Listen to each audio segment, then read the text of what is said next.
was especially interesting too, that the whole thing about him joking with the cops while he was being arrested, and he was like, "Hey, were you driving the white car that I couldn't seem to shake?" And haha, I'm gonna be exercising in prison. You're so buff, and I was just like, "What?" I remember reading that, thinking, "Oh, this is going to be important in the analysis," and then it was never brought up again. And I thought, is the point of including those facts that it's like he's a crazy person because he was scared enough to be racing, but happy enough to be joking? I think it's like he's like a fun dude who like it's okay if like it's fine, like it's our this outcome of maybe he gets off is like maybe fine because this is just like a chill bro. Well, is it that he was Jeez. crazy or chill, or that he was high and therefore acting crazy and Oh, could or chill?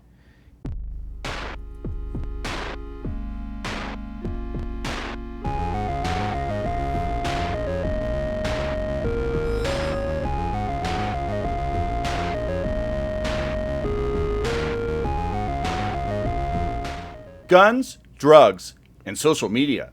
If you like any part of that holy trinity, then you'll love this week's Short Circuit, your podcast on the Federal Courts of Appeals. I'm your host, Anthony Sanders, Director of the Center for Judicial Engagement at the Institute for Justice. We're recording this on Monday, July 28th, 2025. And yes, we have two cases that run the gamut of that holy trinity of guns, drugs, social media, and subpoenas involving social media. And we'll get to that in a little bit with two of my brilliant colleagues here at IJ. First, though, a couple announcements. Most of you may have heard, if you've heard the last few episodes, that we are going on site for a couple live shows coming up. So the first one is going to be in Chicago. That is August 17th at 7 p.m. at the Swiss Hotel in downtown Chicago. And we're at Swiss Hotel because the next day is the 7th Circuit Judicial Conference, and we're doing a special on the 7th Circuit. We're going to have a couple 7th Circuit practitioners and John Rentz, my colleague here at IJ, talk about what makes the 7th Circuit so darn special. And it'll be great to see any friends in Chicago who want to come to that as well. You don't have to be a guest at the, or like a conference attendee at the conference. We're just doing it the night before, and it's free admission. Also, some free Short Circuit swag. We'll also have free Short Circuit swag at YimbyTown 2025. That is going to be on September 15th in New Haven, Connecticut. Now, for that show, you need to be a attendee at the conference. That is YimbyTown 2025. YimbyTown is, as you might imagine, a gathering of YIMBY activists. That is, yes, in my backyard. People who believe in the radical notion that we should be able to exercise our property rights and build stuff for people to live in. So if you're going to that conference in New Haven, please come. And we got some great guests. We have David Schleicher, who is the a professor at Yale Law School, who's written on YIMBY issues. Also is a co-host of the podcast Digging a Hole, the legal theory podcast. And we have Andrew Fine of Open New York, who's a YIMBY activist and lawyer in New York City, and my colleague Ari Bargill, who is a co-leader of our Zoning Justice Project. So all that in the future, if you like live podcasts. Right now, this is a recorded podcast, but only recorded in name because we have the live beautiful faces of two of my colleagues. They are Andrew Ward and Betsy Sands. So we're going to do Betsy's case first. But Andrew, you and Betsy and several other folks at IJ have been just gangbusters, spending all of your time on these cases that we've briefly hinted at here on Short Circuit in recent weeks, but we haven't really talked in detail. And they are about Fourth Amendment challenges and also all kinds of other challenges I don't understand to this new rule that is basically shutting down some businesses that deal in cash along the border in Texas and California. So, Andrew, in a nutshell, please give a better description than I just did on what these cases are about and maybe what the latest is. Yeah, well, first, thanks for having me on the show. As usual, it's a delight to be here. Second, the thing that makes the Seventh Circuit so great is its excellent attention to typography. But in response to what you asked True. me to talk about, so there's a $10,000 reporting requirement where banks have to report cash transactions over $10,000. One day in March, the Department of the Treasury decided to wake up and snap its fingers and say for other kinds of money services businesses, so like check cashers, money transfer businesses, what you might see as like casas de cambio along the border, now that limit is $200. So you have to tell us everything that you do, because even though we acknowledge that your business is like legal and essential and that we have no suspicion of criminal activity among your many tens or hundreds of thousands of customers, we want to know everything that they do because it'll help us with the cartels. Like on the general theory that even though you can wire money from anywhere, what the cartels are doing is like wiring money from where they sold fentanyl in Idaho to like just short of Mexico, and then going and picking up $200 in pesos and then walking it across the border. This is unlawful for many, many ways, and in particularly the Fourth Amendment problem of trying to spy on innocent people, like without individualized suspicion or a warrant or a neutral magistrate or the other sorts of things that the Fourth Amendment contemplates.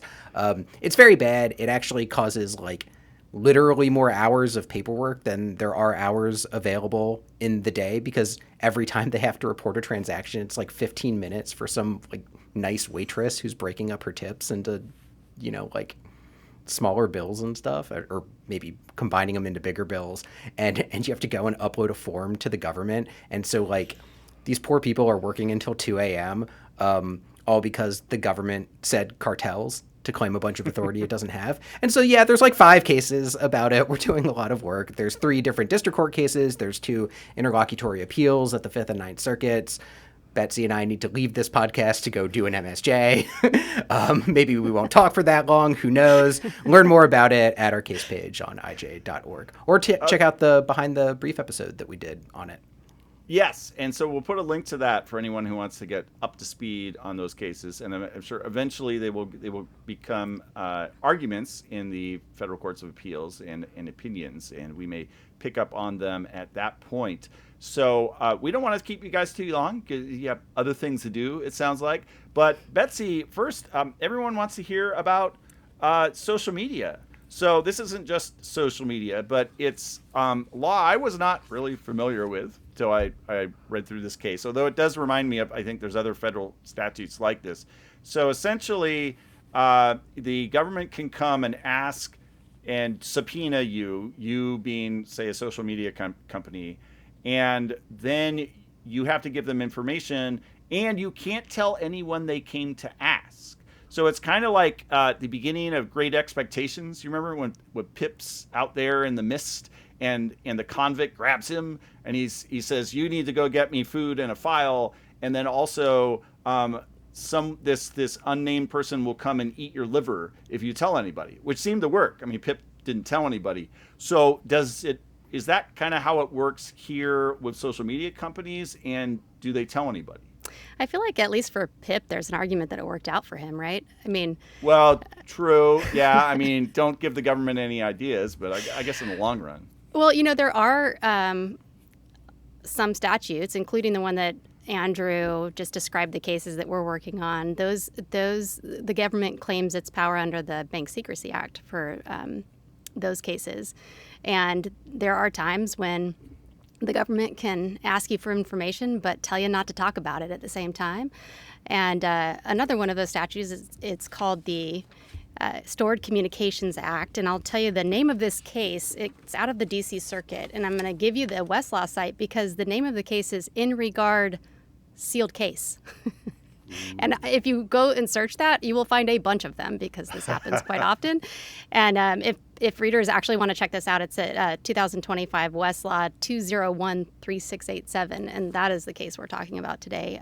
It was published on July 18th out of the D.C. Circuit, like I said, and it's an opinion by Judge Garcia.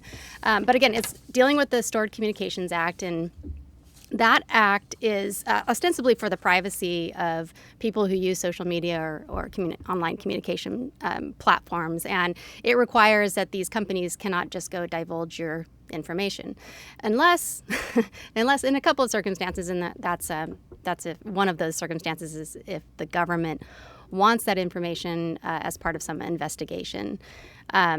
So if the government wants that information, typically what the default rule is that the social media company can tell the person that they are being investigated, that the government wants their information.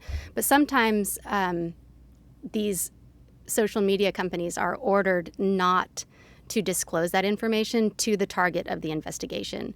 And that's what this case is about. So the circumstances where the social media provider is ordered to not disclose the investigation is supposed to be kind of narrow, and it comes under this exception to that disclosure rule. And it requires, so the Stored Communication Act requires that the court determine that there is a reason to believe that notification of the existence of the warrant or the subpoena or the court order, as the case may be, will result in some harm. And those kinds of harms include endangering life or physical safety of somebody. There might be a danger of a flight from prosecution, destruction of evidence, intimidation of witnesses, or otherwise seriously jeopardizing an investigation. So for those reasons, the government, if they make a showing to a court, the government can tell a social media platform, hey, we need this information on your customer user, but also because it might, the disclosure of that subpoena, say, might cause one of these harms that I just noted, we're going to direct you to not tell that person about it. And that's called a non-disclosure order. And the determination that has to be made is referred to as a reason to believe determination. So it's a reason to believe some of these harms are going to come across. And in that case, they can't disclose the existence of the subpoena, say. So these subpoenas get given to these social media platforms frequently. X says that they get thousands of them every year, and they don't like it. Once it's issued to them, a non-disclosure order is issued to them. It's like a gag order, right? Like they can't talk about it. And later, if the gag order, the non-disclosure order expires, they can talk about it then. And they can basically go tell the person who was being investigated without their knowledge, hey, so like a couple of years ago, I got an order from the government to give them your information, and I did, and that was, and this whole time you don't know about it. I couldn't help but go and look into this, and I was looking into some of these circumstances where people have found out later. So it's the Trump administration, the first Trump administration, subpoenaed the social media account information and communications of certain journalists, right? Like trying to find out who leaked what.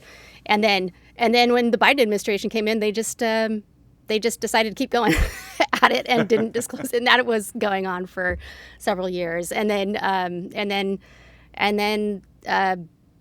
White House counsel for Donald Trump back in the day was apparently the target of an investigation, and probably privileged communications got made its way back to the government under these, non-disclosure orders. So some pretty high-profile things that they're discovered, and then everybody's very disturbed, right? It's like, because it is disturbing. And then, so the German journalists, how do they find out about it later? Is it that the, Twitter, whoever comes to them and says, oh, yeah, so this thing's over, but it was happening the last 2 years? Yes, like in that case, I believe it was Apple who let them know. And then in the case of, or maybe it's the other way around, and one of the social media platform discloses it to the target, but like after the fact, right? Yeah, but I could see it being in their interest to not tell them, even if it was all fine, because then even though it's not the company's fault, they don't want it to be known that they're getting all these subpoenas. Yeah, that they're for high-profile people. Right, but then they also don't like it either, and X says that they challenge these non-disclosure orders when they think that they are unfounded, and so this case involves X, and the targets. You wouldn't know it from the opinion, so I had to. It's kind of juicy, guys. Like I had to go find out what was happening, and apparently this case relates to the targeting, the investigation of two former FBI agents who, I guess, testified in front of Congress as whistleblowers. That they got their security clearances denied because of their alternative theories of January 6th. And so they thought that they were being, basically retaliated against for their opinions. And then they, the FBI or whoever, decided to can them because they didn't like what they thought about January 6th. So, and we know this now because I guess for other reasons, but anyway, that apparently is those were apparently the targets of this investigation. So the FBI went to X and said, "Hey, we need this information on these two users." And the weird thing about this application for the non-disclosure order is that the government came to the court and said, "We're going to do an investigation. We don't have a subpoena yet. We just want anything related to this investigation to have a non-disclosure order attached to it." And so that the magistrate judge gave that to them. And I will tell you what the actual details of the order were. So this was in December of 2023. And the government asked for authority to attach a non-disclosure order to any of the many subpoenas it might issue in one investigation over the next year. So we don't know who, court, we don't know why, like, it would create one of these harms, but we just want this non-disclosure order to be able to send out to anybody we target as part of this investigation. And the magistrate judge gave that order to them, and its logic was that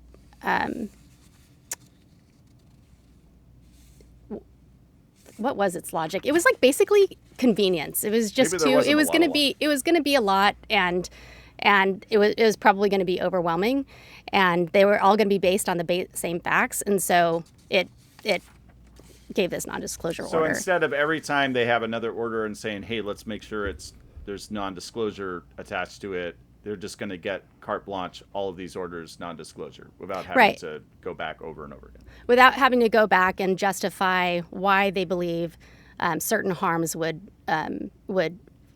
be, come out of disclosure. Right. So the magistrate granted the non-disclosure order, but it put a requirement on the government. And the requirement was that the government had to find that each and every subpoena to which the non-disclosure order was attached, the disclosure of the existence of that subpoena would result in potential targets attempting to evade apprehension or destroy or encrypt evidence or otherwise seriously jeopardizing the investigation. So the court said, you have to make those findings, government. And if you do, then you can attach the non-disclosure order. But Betsy, isn't the point of the system that the courts do that so that there's like an independent party Andrew, doing, why, making that kind of review? Why are you even bringing that up? I don't. Yes, that's the point, Andrew. You're correct, and the court actually used the word outsourcing. It's like basically the court outsourced its role to the government and said, look, you go ahead and make the finding. If you think it's going to cause, disclosure is going to cause harm, then go ahead and attach this non-disclosure order to it. And you can do that for the next year to whoever is investigated under this investigation. And X was like, yeah, I think that these omnibus disclosure orders is what they're referred to, I guess. Probably is something like ultravirus or like it. I don't think the statute really allows for that. And they also said that it was a First Amendment violation of their right to disclose this information to their user. And they also, because the government produced all this ex parte evidence about why this omnibus non-disclosure order was justified, the X thought that violated their due process rights as well. So for all those reasons, they sued, which they like to do. So so the court, the D.C. Circuit looks at this and says, it had to get over some jurisdictional hurdles first. One of them was what happened? I'm sorry, let me back up. What happened was the non-disclosure order was vacated by a judge before the case reached the D.C. Circuit. But the D.C. Circuit decided that it wasn't moot because there was a possibility that this would come up again under a doctrine that we're all familiar with called capable of repetition yet evading review. And when there's no longer a controversy, but it could recur again, then a court will hear it. And they decided to do that here. And they thought that it was capable of repetition, but evading review because the order only lasted for a year, right? Which is a pretty short time for litigation. And also, it was capable of repetition because the government was like, yeah, we've done this in the past and we'll do it again. And just said that. So it's Darn pretty right I ordered that code red. Yeah, that's right. Do it again. Darn right I ordered that code red and I'll do it again. And in fact, the government referred to this kind of omnibus non-disclosure order as illustrative of how they proceed in these situations. So it's a pretty big deal that that the D.C. Circuit came in and said, yeah, this doesn't work. I mean, the statute reads like this. It says that in order to issue a non-disclosure order, the court shall enter the non-disclosure order only if it determines that there is a reason to believe that notification of the existence of the warrant, subpoena, or court order will result in one of those harms. And it's the court that shall order that, and it's the court that determines that, which is clear in the language of the statute. So the D.C. Circuit decided that means that if you have just one subpoena that you want a non-disclosure order for, you gotta look at that one subpoena. If you have multiple subpoenas, you gotta look at all of them and justify all of those non-disclosure orders. And if you want future hypothetical subpoenas, you still have to identify the types of subpoenas that the order would apply to and justify them under these reason to believe determinations. You can't just have some, vague and indistinguished order that applies to just an investigation generally. So I'll just tell you the problems that the court pointed out with the magistrate's non-disclosure order was it permitted the government to apply the non-disclosure order prospectively to unidentified parties and to unpredictable accounts. So the problems were that there was a time problem. So if this lasted for a year, so the court was like, well, things could change. The harms that you see as possible now might not be there in 6 months, and this person should, essentially disclosure should be the default at that point. Also, you can't just have unlimited targets of investigations, right? Like if you don't have somebody identified, you could be, you have your main target, but then you're just sweeping in potentially peripheral people that really there's no harm in disclosing to them, and they need to know. Yeah, it begins to sound kind of like a general warrant at that point. I would agree with you, Anthony.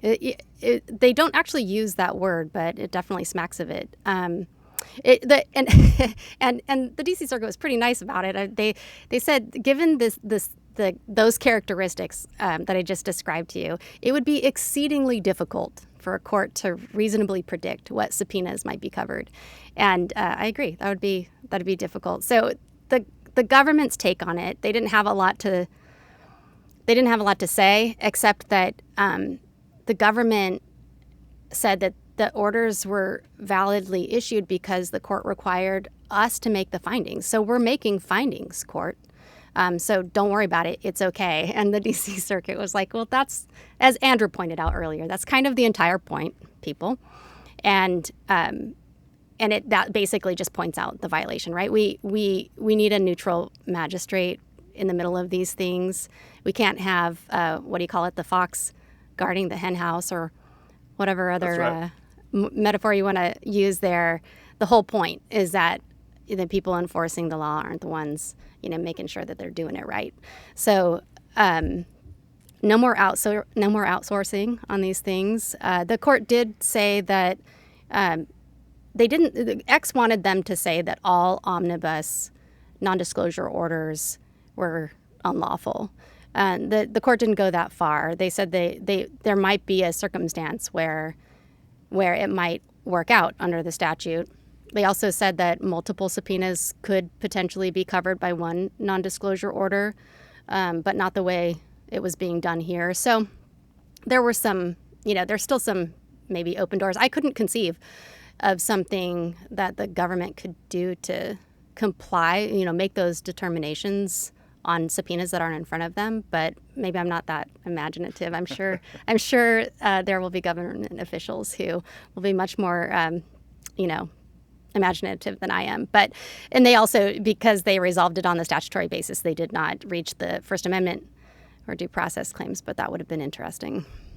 Yeah, I'm sure they have a team working on that right now, Betsy, and they'll come up with something. Yes. Well, if you set up the not, incentives, right, this is like a super standard IJ thing that we deal with all the time, right? If you set up the incentives so that like the government wins if it gets to imagine the conditions under which it wins, it suddenly develops an incredibly good imagination. Yeah.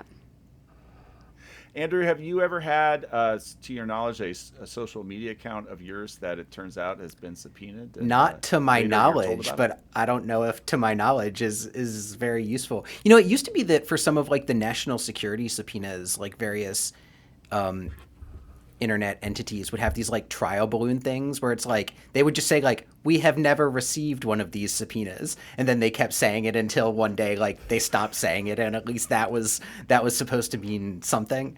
But I don't. Yeah, this case was mostly to me just like a hotbed of like, it could be that there's like a real public interest in finding out whether you can do this for the benefit of supposed administrative convenience. Like nobody makes you have to say that like, oh, you caught us, but also like you can't decide this case because we have like our normal stuff about standing and mootness. I don't know. This largely struck me as like a grab bag of not great from the feds.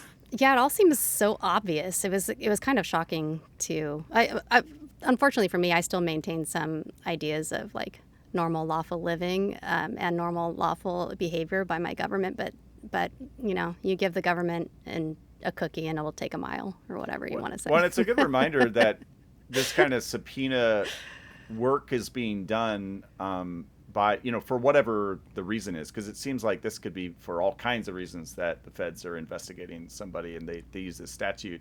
It's familiar to those of us who remember or of a certain age, remember the war on terror years in the second Bush administration, and this being a big deal at that time under Patriot Act or whatever the legal framework was.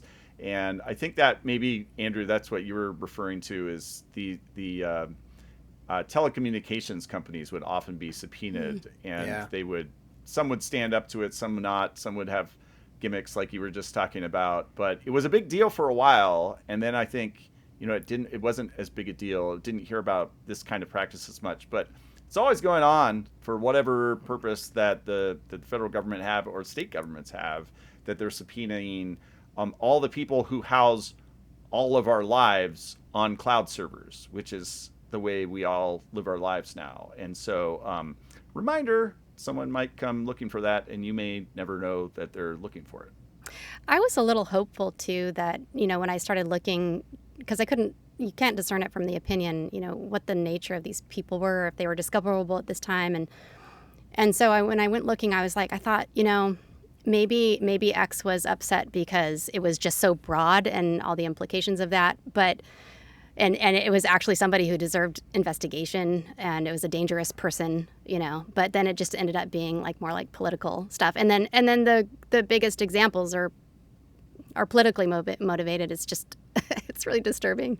Well, that I wonder. I have no idea, but I wonder if that's why they did this case, perhaps because it had a political tinge to it. And I'm sure there are a dime a dozen drug runners or child molesters or whatever, name the crime, Yes. right, where they get these subpoena, and they're not going to fight those ones so much. Right. You have But to if think it that the First has Amendment, a First Amendment, they wouldn't raise that claim in a case where it was because they'd lose. Right, if it's like like El Chapo is about to jump on his yacht or something, like they would lose, and so you have to think they brought it here for a reason. Twitter's got good lawyers.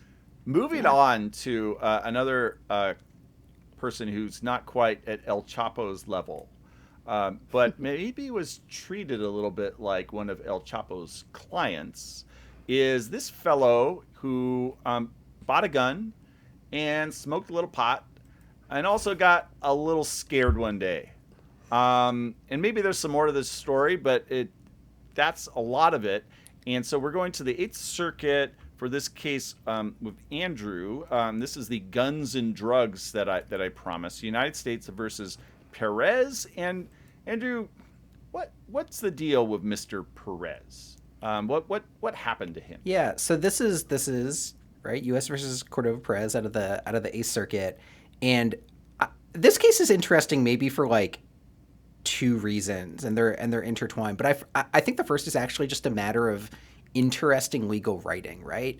Because you read an opinion and you see sort of how the facts are shaded, and you oh, this is what's going to happen, right? This is why they're saying it this way, and this is like, if subtly, the facts of this are really all over the map, and I'm just going to read some of them.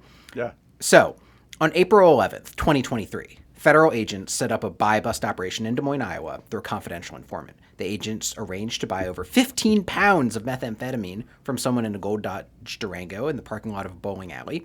That afternoon, officers surveilled the bowling alley in unmarked police vehicles, and as expected, a gold Dodge Durango soon pulled into the parking lot. Cordova Perez, the defendant, was driving the Durango. So here's what happens next. Officers entered the lot and tried to trap the Durango with their vehicles, but Cordova Perez navigated around them and sped away. A chase ensued at, quote, crazy fast speeds, snaking through residential areas all over the south side of Des Moines. During the chase, the Durango sideswiped an officer's unmarked vehicle, and eventually, Cordova Perez crashed the Durango into a concrete post beside the road. He exited the vehicle and tried to flee on foot, at which point officers tackled him to the ground and arrested him. In a subsequent search of the Durango, officers found a large quantity of methamphetamine in a box on the passenger seat floorboard. And you're like, okay, well, like, clearly we all know what's going to happen, right? This guy's conviction is getting sustained. Bad man stays in jail, to borrow a phrase from another probably less popular legal podcast. And you're like, okay, so obviously this guy, like, his conviction's getting upheld. But then what happens next? Cordova Perez and the officers joked with each other during his arrest. Cordova Perez told them to be easy on him and asked them where they worked out. He added that he would have plenty of time to be working out, and asked which officer was driving a white car that he couldn't shake during the chase. Officers found a small bag of marijuana, and he uses pot, and that's relevant. And it's like, wait a minute, actually they're all just like buddy and having a good time, and he's joking about going to jail. And what happens? Well, he's tried on possession with intent to distribute, possessing a firearm in furtherance of drug trafficking, and one count of possessing a firearm as an unlawful drug user. And he's acquitted of everything except for the possessing a firearm as an unlawful drug user. So maybe this guy's just like fine. Where was his firearm? Is the next question. His firearm's back at home. It wasn't even in the car. His rifle's not there. It's back at home. He didn't have a rifle with him. His like huge box, I don't know, 15 pounds maybe, of methamphetamine, like, that's fine. He's acquitted. And, like, maybe this is just, like, a good, goofy, hapless dude. So who is going to win this case? Now it's a mystery. And the answer is that constitutional law is super confused about the Second Amendment ever since Bruin. So, like, loyal constitutional law scholars / listeners will recall that there was an opinion out of the Supreme Court saying that the Second Amendment and how it works isn't about tiers of scrutiny. It's about what, like, the 15th Earl of Northumberland did 500 years ago. And the Eighth Circuit, trying to apply that, says, well, we have to figure out whether this is the kind of person that could be disarmed at the founding to see whether we can sustain this conviction, because he is a drug user, he smokes marijuana, he didn't involve the gun with the drugs. The gun was at home, but we have to go check. And so then they go through this like pretty complicated analysis that all ends up at we don't know. Like, go do it on remand. It's totally unclear, because it's a mess, and you have to like look for a historical analog and figure out the right historical analog. And you couldn't just categorically disarm substance users because like everybody was drunk at the founding. Although there's like maybe an argument that's left open in a footnote about that. So we have to see whether this guy is like somebody that could be disarmed, like a psychotic, mentally ill person, or someone who was terrorizing the public. And we just had an opinion on this at the Eighth Circuit, and like maybe drugs could make you analogous to one of those people, like if you're on PCP and acting crazy. But as to pot, we just don't know. This might require an individualized determination where we have to go back and look at whether this guy's marijuana use caused the crazy, but kind of laughable and jocular high-speed chase. And it looks like the district court almost held that, but he didn't quite. Or maybe this is the kind of person that is doing something so bad you could categorically do that without any individualized fact-finding. But we really just don't know. We don't know whether this is sufficiently analogous to something at the founding where you could take away his guns to uphold this commission, go back, figure it out. Also, we don't really know if you need to find these facts in a court or with a jury. That seems like a huge problem for the next appeal, but you'll work it out. Good luck. The end. You know what was... I'm glad you had this experience of being, it's like this complicated analysis, because I remember reading it. I'm like, where are we? Like, what was the result of this, and how is the district court going to figure this out? I underlined what they asked the district court to figure out, which is two things: whether Cordova Perez's marijuana use, one, caused him to act like someone who is both mentally ill and dangerous, or two, would or did make him induce terror or pose a credible threat to the physical safety of others with a firearm. And I was just like, what are you talking about? So they have to go, like, the court has to find out if it was pot that made him do the high-speed chase, like, or, but it's not even the high-speed chase, right?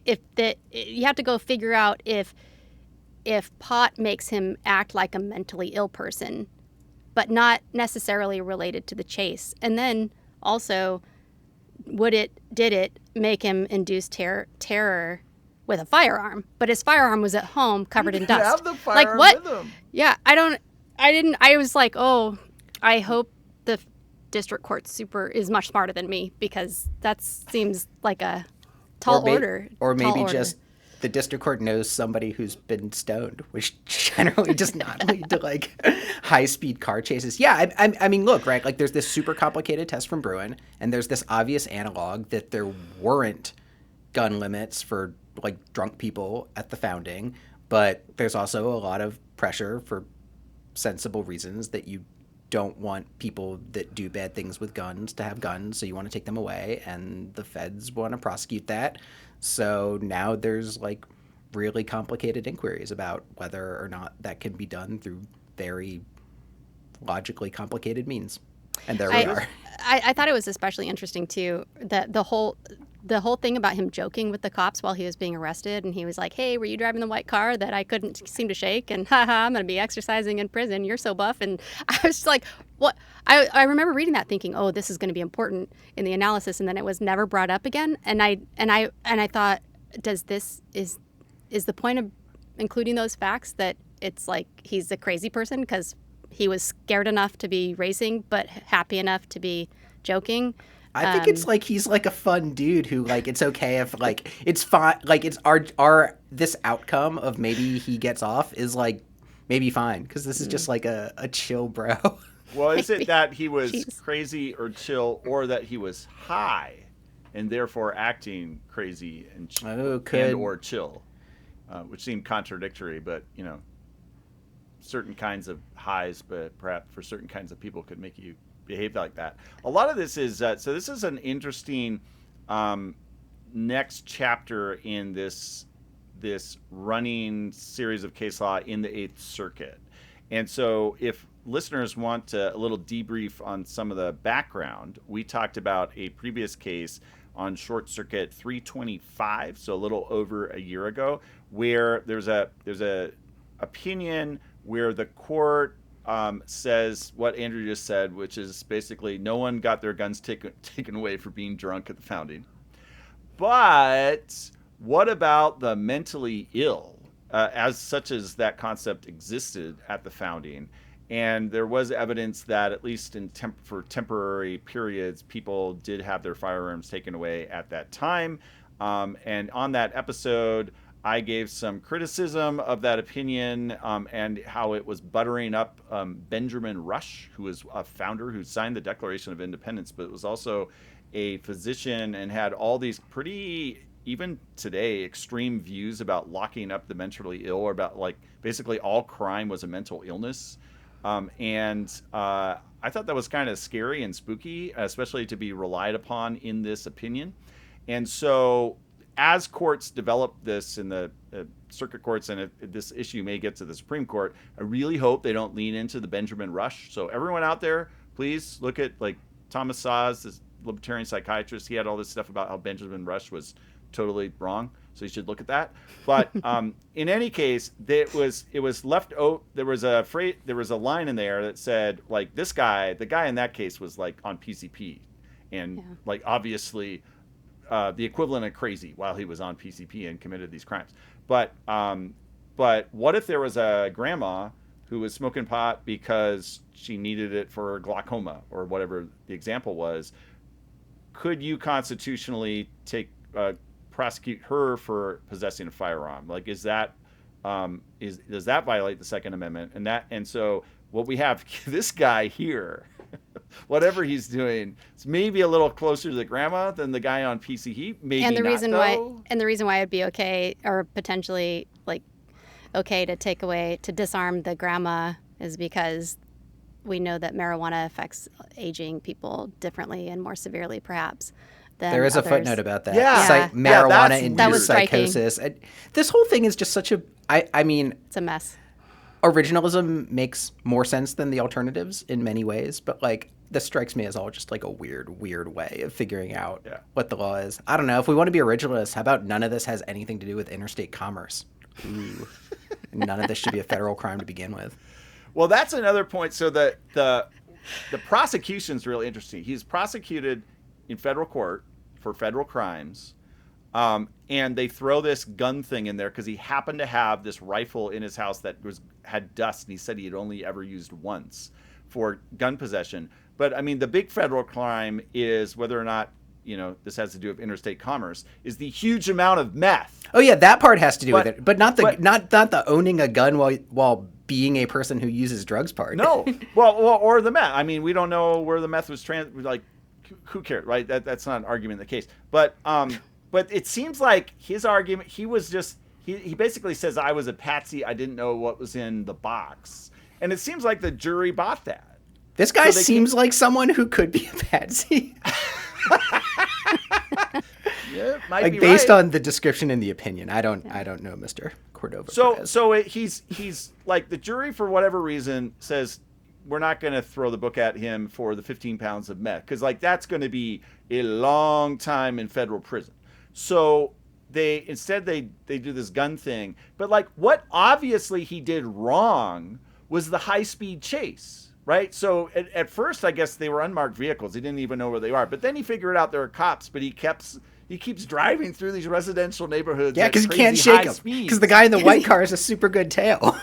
I wonder, is there like no federal crime for? Because I think these were probably local cops. They weren't FBI. I mean, I don't know. Maybe there was no federal crime they could throw at him for the crazy high speeds. That's obviously like a run-of-the-mill state prosecution. But because they have this federal proceeding, and they do all this normal federal crime stuff, but this time it doesn't work other than this random gun.